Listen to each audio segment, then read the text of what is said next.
Queen City News starts now. Good morning, welcome into Queen City News, now 4 a.m. here on your Monday. Hope you had a great weekend. Thanks for joining us. I'm Julian Sador. I'm Savannah Rudisell. I'm meteorologist Brandon Lawson. We're tracking washout weather today. And you know what? As sad as it sounds, it's good for us. We definitely need the rain. Okay. We're talking about some areas under a 2 to 4 inch rainfall deficit right now. So we could see likely 1 to 3 inches of rainfall today. Just kind of looking at some of the latest model data. Coming up in just a little bit, we'll time out those rain chances for you on Futurecast and talk about some cooler weather for the middle of the week in your full forecast in just a little bit. Guys? All right, Brandon, thank you. Overseas markets are plunging in response to President Trump's new tariffs. Japanese Nikkei index is down almost 8% right there. The Hang Seng index, which tracks markets in Hong Kong, down as well, 13.4. And the Shanghai index in China is also down as we take a look right there, 7.3%. Now, futures on Wall Street are also in the deep red this morning as we take a look right there. The Dow, NASDAQ, and S&P. Stock markets across Europe are also down sharply this morning. Now, Trump administration officials, including the Commerce Secretary, they insist that the economy will bounce back bigger than it was before. But as correspondent Raquel Martin reports, the chairman of the Federal Reserve has a different outlook for the months ahead. The Federal Reserve chairman predicts a bumpy road ahead for U.S. consumers, including higher inflation, following President Donald Trump's new tariffs on more than 60 countries. It is now becoming clear that tariff increases will be significantly larger than expected. In Washington, Raquel Martin. The yeas are 51, the nays are 48. The concurrent resolution, as amended, is adopted. And that was the result of a weekend vote-a-rama on Republican spending plan. Senators worked overnight Friday and into Saturday morning to approve the budget blueprint. They're looking live at the U.S. Capitol, where GOP leaders say it includes more than $5 trillion worth of tax cuts. It would also raise the U.S. debt limit by $5 trillion. The biggest priorities in the spending plan are defense, immigration, and energy production. And now heads to the House of Representatives for a vote that could happen as early as this week. They're not listening to the people. All they're doing is making sure that they have a parachute for them and their rich friends, and everybody else here that lives here that makes the gears turn for this country are just screwed at the end of the day. That's from a protest in Charlotte over the weekend against Trump administration policies and Elon Musk's Department of Government Efficiency. Demonstrations against the administration were held in all 50 states and in the nation's capital and the National Mall. Protesters call the president's actions since he took office a national crisis, and they say they're frustrated with new tariffs and broad cuts to federal government programs. The rally in Charlotte was one of several across the Carolinas. Reporter Madison Forsey shows us the crowd that gathered in Greensboro. A movement happening in the heart of downtown Greensboro.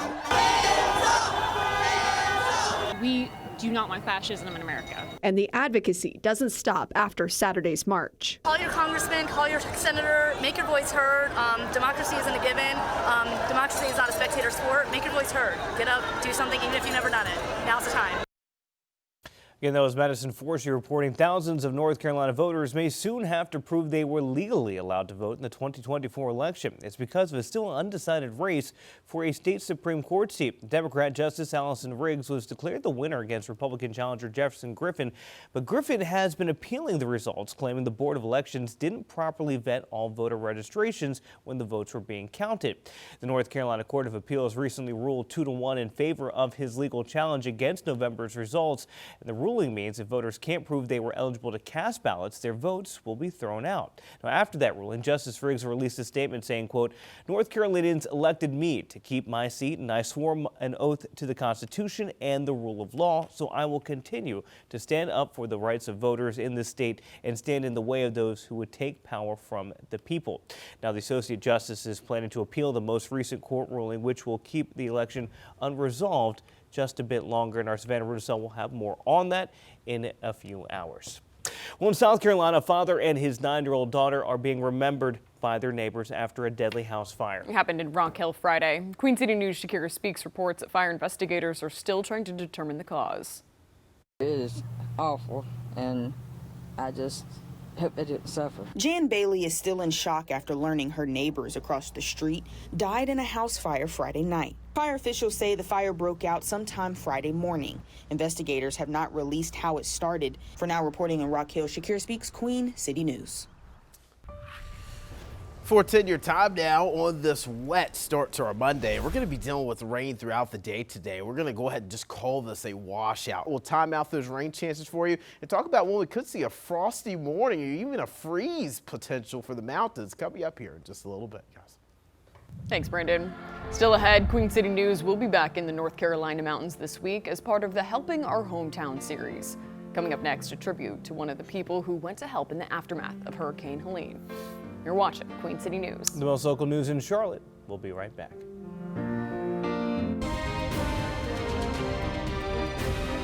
Queen City News starts now. The last time the Carolina Panthers had a shutout win was Week 11 of the 2020 season. And amid all the angst and frustration of the last several seasons in Carolina, this one is a big win to build off. The Carolina Panthers dispatched the Atlanta Falcons here in Week 3. A drubbing, the likes of which they haven't had in quite some time. Well, there you heard it, the Black and Blue celebrating a big win at the bank, doing something they haven't done in 5 years. Super Bowl, mark it, we're going. Good morning, welcome in to Queen City News. I'm Julian Tedor. I'm Savannah Rudisell. I'm meteorologist Ted Payton with your pinpoint weather forecast and maybe bringing some folks down to earth early this morning. Why are you going to bring them down? I'm just Let saying, them Super Bowl. Come on. Hey, you know what? We're not mathematically eliminated. Playoffs. We're not mathematically eliminated, Ted. That's mighty rich coming from a Dolphins fan. I know. Taking a look this morning from our tower camera out of West Charlotte. We'll drop down into the 60s overnight. Big warm up on the way heading into your midweek. I'm talking 90 degrees by the time we get to Wednesday. More on that and a look at your rain chances coming up in the next few minutes. A candlelight vigil will be held in Charlotte tonight in honor of Irina Zarutska, the victim of the deadly light rail stabbing. Today, the 22nd, marks 1 month since she was killed in an unprovoked attack. The vigil starts at 8 tonight at the light rail station where East Boulevard becomes West Boulevard. People are advised to arrive as early as 7:30. Parking is being provided by the Holy Trinity Greek Orthodox Cathedral. 1,000 candles have also been donated for the vigil by West Boulevard Ministry. Charlotte-Mecklenburg Police will be on hand for traffic control. On the cross, our Savior said,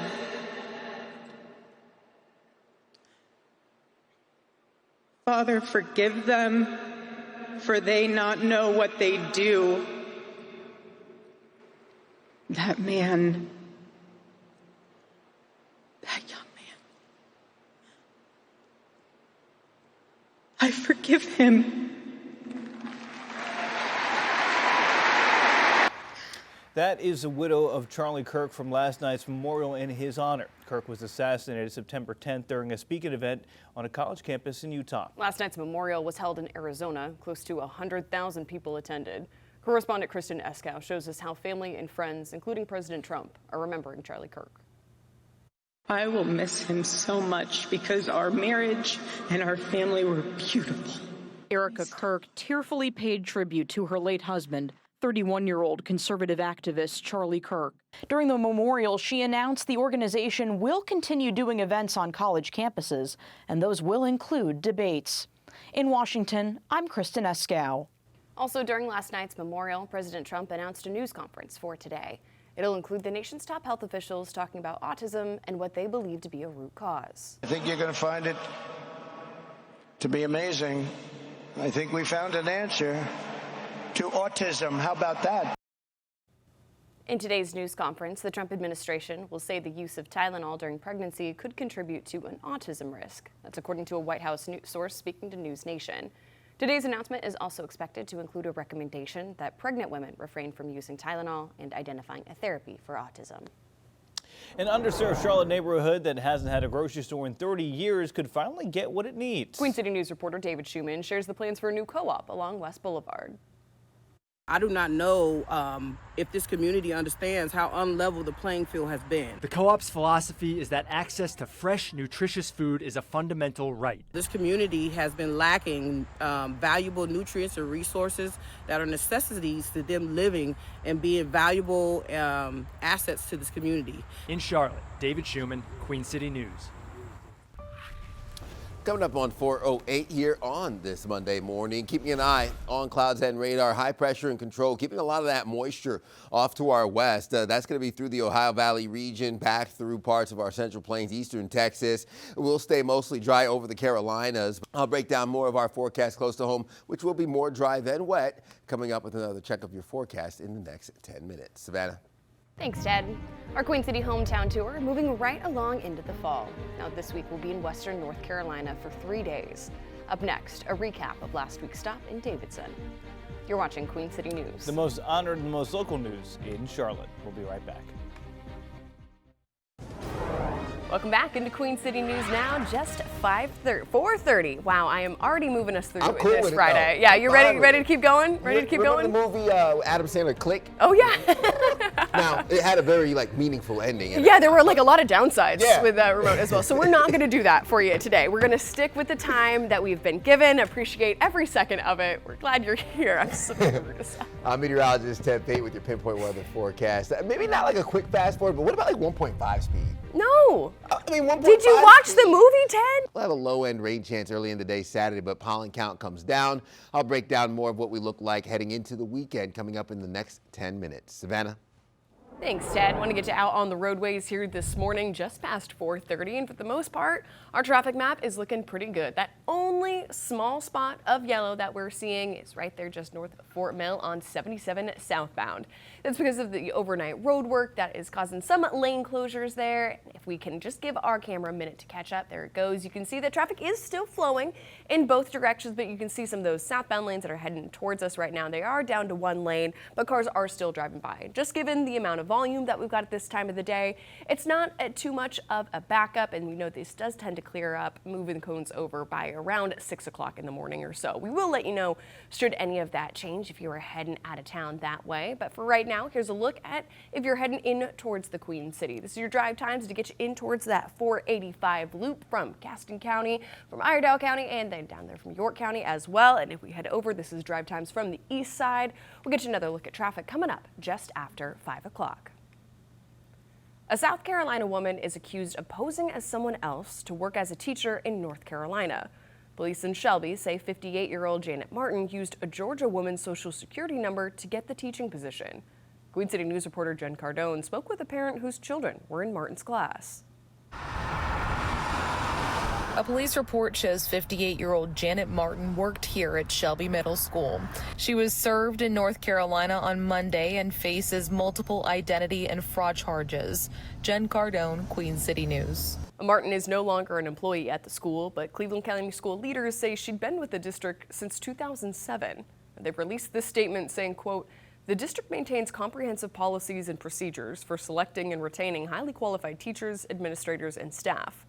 We're also told the district performs criminal history checks for all final candidates of employment." In Iredell County, a 16-year-old boy is facing arson charges connected to a mobile home fire this week. It happened Tuesday afternoon, about 20 miles north of Statesville. Investigators say surveillance video helped them identify the teen suspect who lives in the area and was seen running from the mobile home. They also say he admitted to starting the fire. His identity is being withheld for now due to his age. 4:37 now, a movie made in Charlotte about something that happened in Charlotte hits theaters nationwide today. Roofman had a limited release here in the QC last night. If you didn't have a chance to go see it then, entertainment reporter Doug Kolk has a sneak peek. There are so many crazy details surrounding this actual story that there wasn't much need for embellishment. We all like going back in time and imagining how things could have gone differently. What if I made different choices? Who do you want to be, Jeff? Roofman hits theaters October 10th. With your entertainment report from the Paramount lot, Doug Kolk, KTLA 5 Entertainment. With the 2,824th star in the Hollywood Walk of Fame, Def Leppard!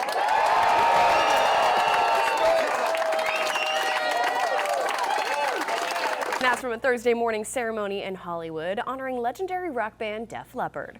The band has sold over 110 million albums worldwide and is already a member of the Rock and Roll Hall of Fame. From all of us up here, including Pete Willis and, of course, the late, great Steve Clark, just simply to our incredible, loving fan base out there, 2 words: thank you. The band is still touring and filling stadiums all over the world. Their sold-out stadium tour with Motley Crue sold over 2 million tickets in 27 countries. Still ahead, the Carolina Panthers going for their third straight home win this season, taking on the Dallas Cowboys at Bank of America Stadium Sunday. We'll see how the Black and Blue are preparing to defend home field next when we check in with Carolina Sports Live's Casey Funderburg. You're watching Queen City News, your home of the Carolina Panthers.